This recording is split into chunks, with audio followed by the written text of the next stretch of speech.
Okay, so this is the beginning of the book of Numbers, and for the book of Numbers, I wanted to start out with this neat visual, um, and I what I did was I wrote this down and really drew it out. So they take a lot of censuses, taking a census of the people, like to count how many there are, and Numbers does this a lot. That's probably why it's called Numbers. But anyway, um, they had added up all the numbers of the people of all the tribes. Okay, so, uh, and what they did was they were supposed to, when they went through the wilderness and they were traveling through the wilderness, they were supposed to go in a certain formation according to, the camps, how they were supposed to be. So what they had was in the middle, they had the Levites with the tabernacle. And then they had, in each direction, 4 directions, they had three of the tribes, three camp groups. Like for instance, here would be 1, 2, 3, right? And if you took those three and added them all up, you got 108,100 total people here. Okay, and then here we had the Levites, and they weren't supposed to number them at the time. Okay, so like whatever it is, they wanted the able-bodied, like males 20 and up, because of what was going to happen. So they wanted a number for that. Now here they had three more, um, tribes, and each one was in their own camp. That one added up to, let me cover this up,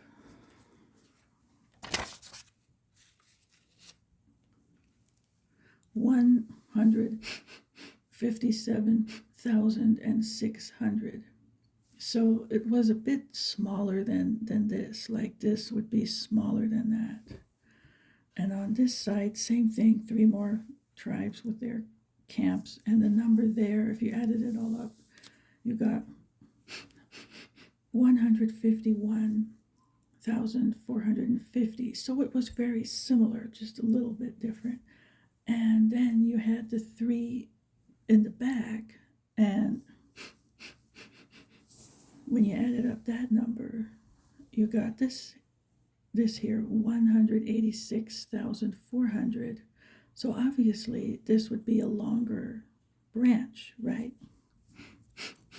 And according to the numbers, the way they were supposed to be arranged, this is the form that would be seen.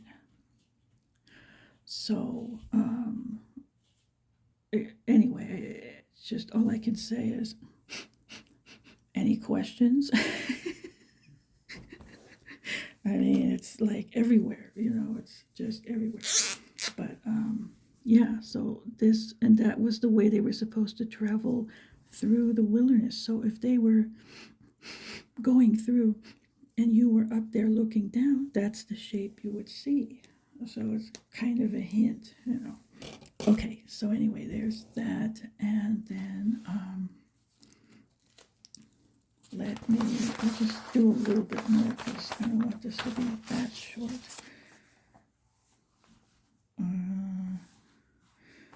Yeah, there are all kinds of neat things here.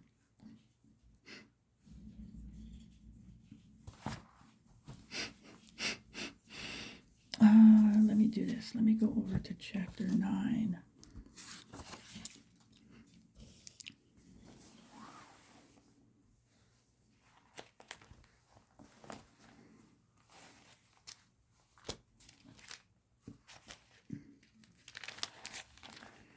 Okay, so here we go. Numbers. And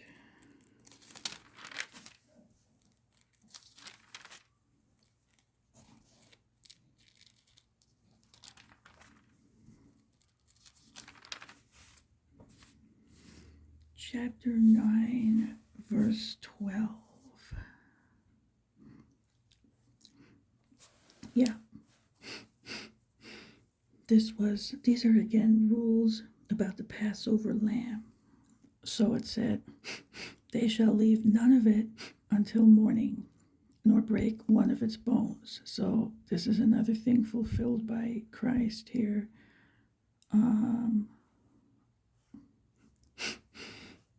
Yeah, so about the Passover. Okay, and then in, let's see, 15 to 23 is this. Yeah, I'll definitely read that. How do I make this bigger?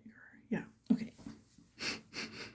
Now on the day that the tabernacle was raised up, the cloud covered the tabernacle, the tent of the testimony. From evening until morning, it was above the tabernacle like the appearance of fire. So it was always the cloud covered it by day, and the appearance of fire by night. Whenever the cloud was taken up from above the tabernacle, after that the children of Israel would journey, and in the place where the cloud settled, there the children of Israel would pitch their tents. At the command of the Lord, the children of Israel would journey, and at the command of the Lord, they would camp. As long as the cloud stayed above the tabernacle, they remained encamped. Even when the cloud continued long, many days above the tabernacle, the children of Israel kept the charge of the Lord and did not journey. So it was, when the cloud was above the tabernacle a few days, according to the command of the Lord, they would remain encamped, and according to the command of the Lord, they would journey. So it was when the cloud remained only from evening until morning. When the cloud was taken up in the morning, then they would journey, whether by day or night.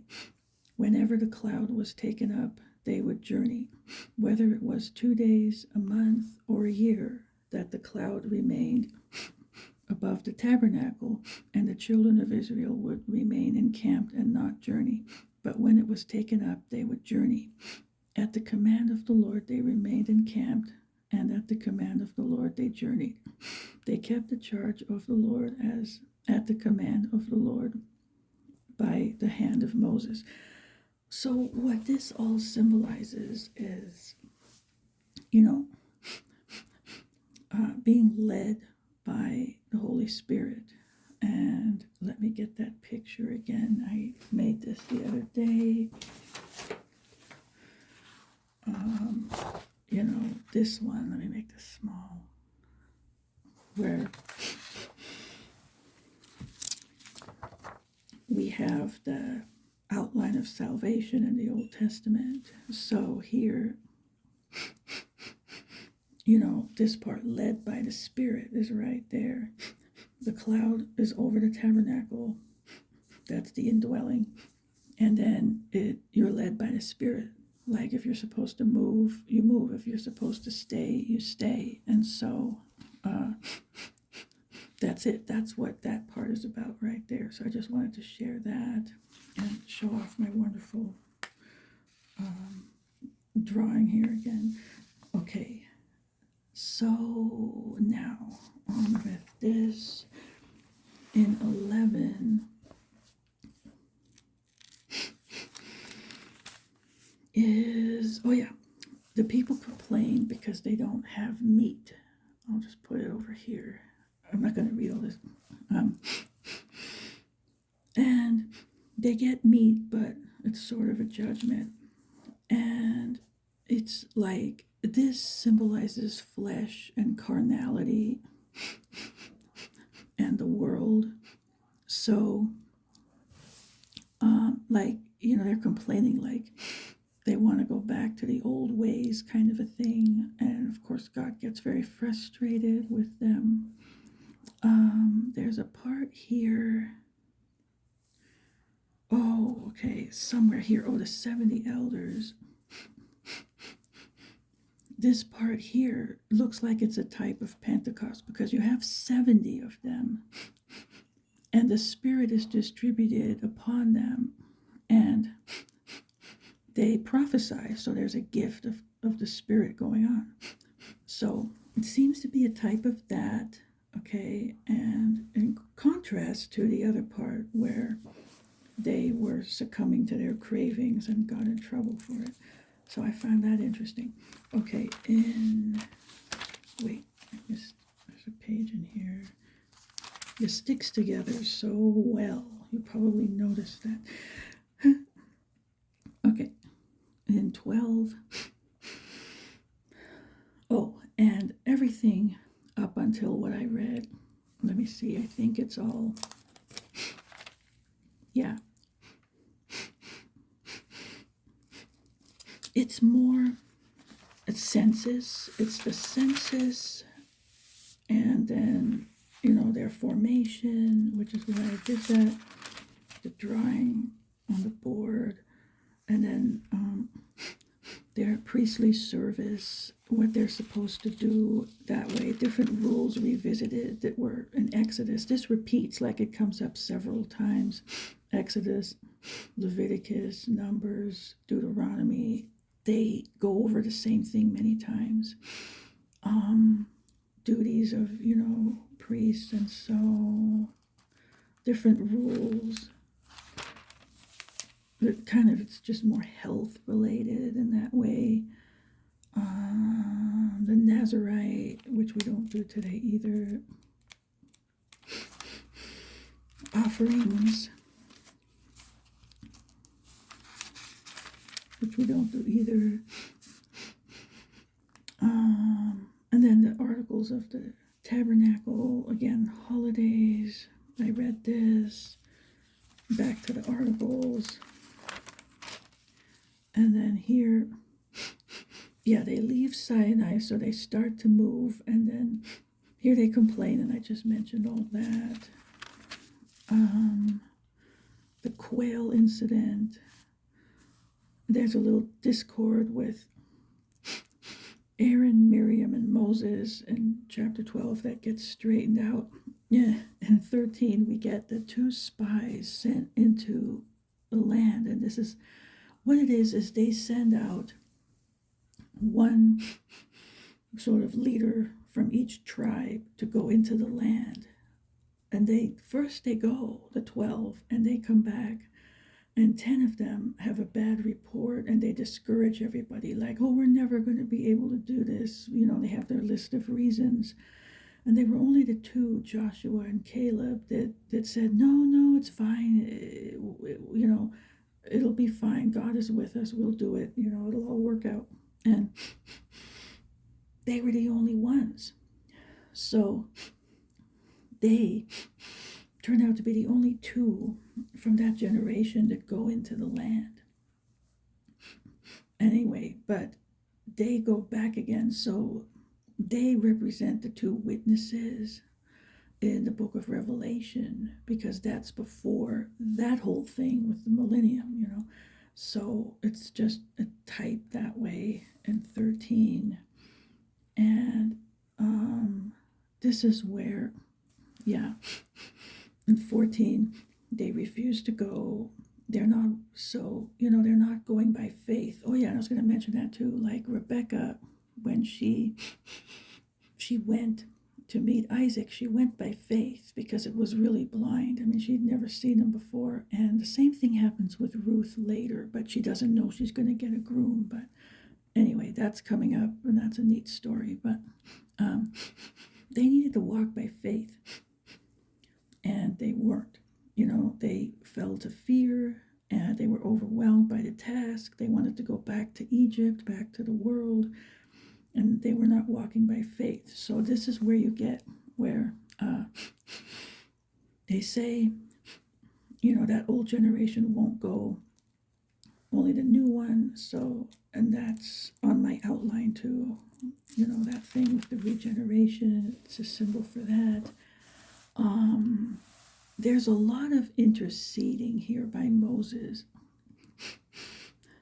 He does a lot of this, where he's, of course, a type of Christ, but he does a lot of interceding for the people, standing in the gap between God and the people when it looks like they're going to get a judgment because of something.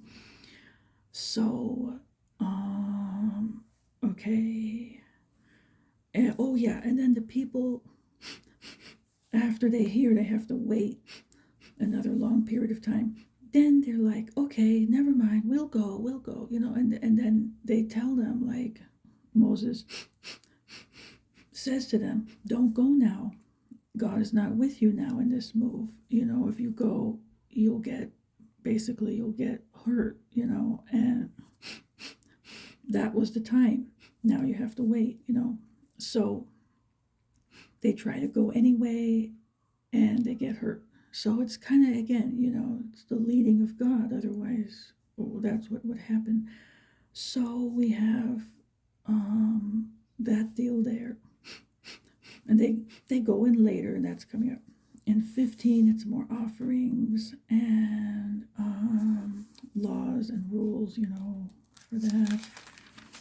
And then in 16, we have this thing there's a rebellion against Moses and Aaron by this group, the Korah group, that whole thing. And a lot of people can take the wrong thing away from that, so I just wanted to mention a couple of things here that, we have the difference again today between the old covenant and the new covenant. So today we are under the new covenant, and the church operates and functions according to the new covenant rules, not the old covenant rules. So the church model, is found in the New Testament, and I talked about that a lot. One of the famous places to go look that up is 1 Corinthians chapter 14, verse 26, where everybody participates. Okay, so that's the New Testament model. The Old Testament model was not like that. They had the whole mediation system really extended. Today the only mediator is Jesus, but back then it was this whole system. But that's how it was supposed to be. It's a type of Jesus, but that was the system set up at the time, that back then it was supposed to be like that. And so you had a group that they were like rebelling against that, and they were coming up against Moses and like rejecting and rebelling that way. So they ended up getting a judgment for that. Okay, in 16, so that's what that's about. But in 16,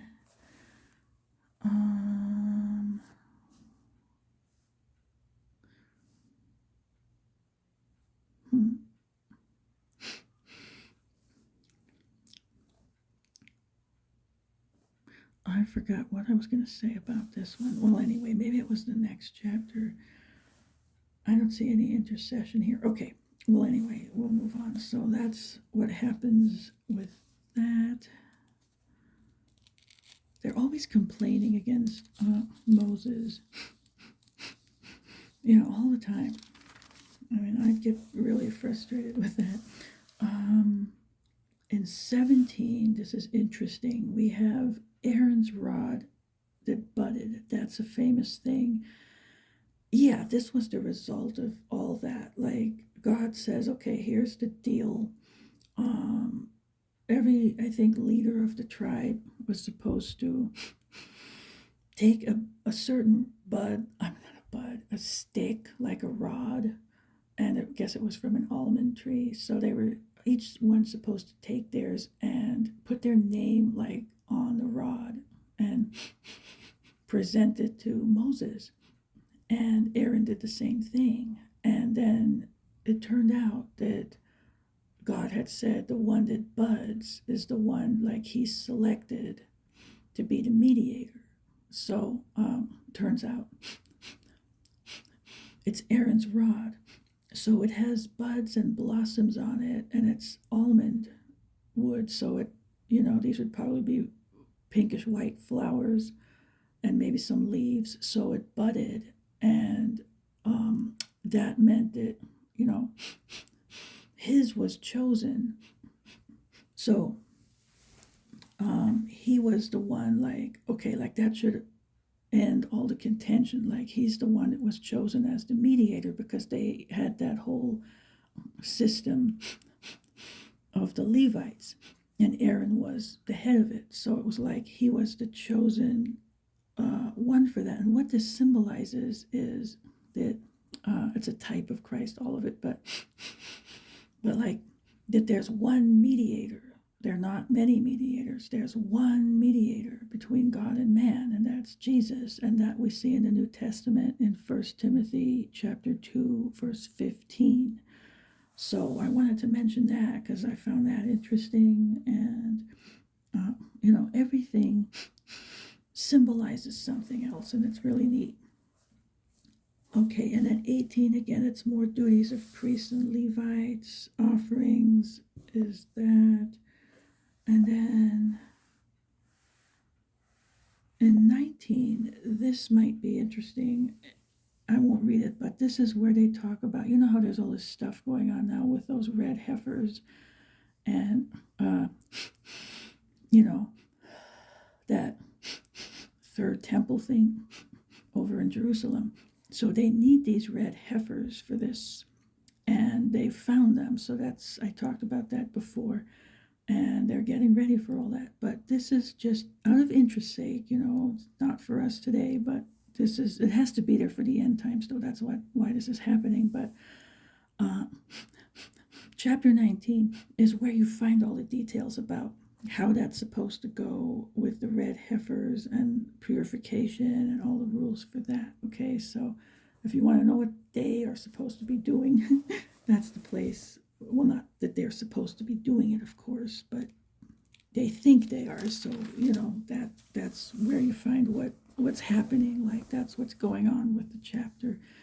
They would be following this, and for that reason. So we'll leave that there. Okay, now in 20 we have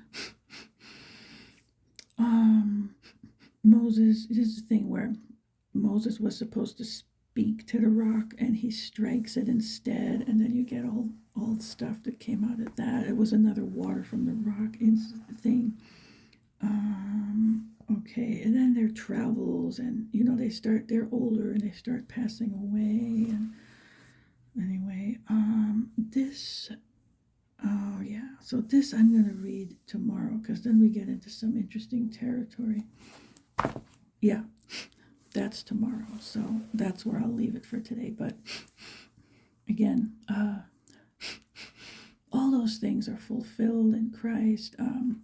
They're not for today for anyone. It's all obsolete. It's fulfilled, whatever the offering rules are for anything in there, all the ceremonial laws, all of it. But so I said that 5 million times, but you can't say it enough these days, it seems. But anyway, but again, things are happening a certain way just to fulfill end times Bible prophecy. So that's what's going on over there. Okay, so that's it. Anyway, that is that. Now tomorrow I'm going to do several topical videos on Numbers. So then this goes on, and yeah, that's it. I'll end up finishing this tomorrow. Okay, so I'll be back tomorrow, and you have a blessed rest of your day.